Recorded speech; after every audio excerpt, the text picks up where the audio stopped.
দেখেছো পাপা, এটা কি বলতো? এটা কৃষ্ণ অর্জুনকে নিয়ে যাচ্ছে মহাভারতের যুদ্ধ, 4টে ঘোড়া। যখন যখন আমাদের ঘরেও যুদ্ধ হবে।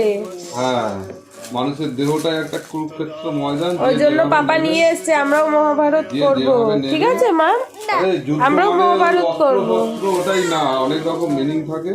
আমরাও যে যেভাবে মহাভারত, বুঝবো। হ্যাঁ আমরাও মহাভারত করব তো। কত সব নাস্তিক লোক আছে, এবার শোধরাবে। হুম।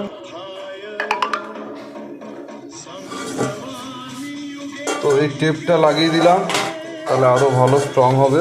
এটা ফ্লিপকার্ট থেকে নিয়েছি, 399 টাকা নিয়েছে। একদম মেন গেটের মুখে লাগানো হবে।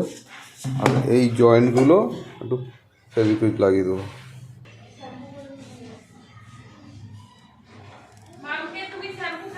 মেরে ওই দড়িতে ঝুলিয়ে দিয়েছি, যাতে ঢোকার মুখে ঠিক এরকম লাগিয়ে দিই।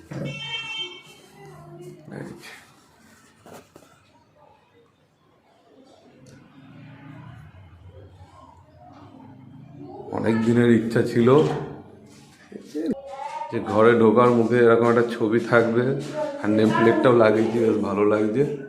আস্তে আস্তে স্বপ্ন পূরণ হচ্ছে। यदा यदा हि धर्मस्य ग्लानिर्भवति भारत अभ्युत्थानम् अधर्मस्य तदात्मानं सृजाम्यहम् परित्राणाय साधूनां विनाशाय च दुष्कृतां धर्म संस्थापनार्थाय संभवामि युगे युगे।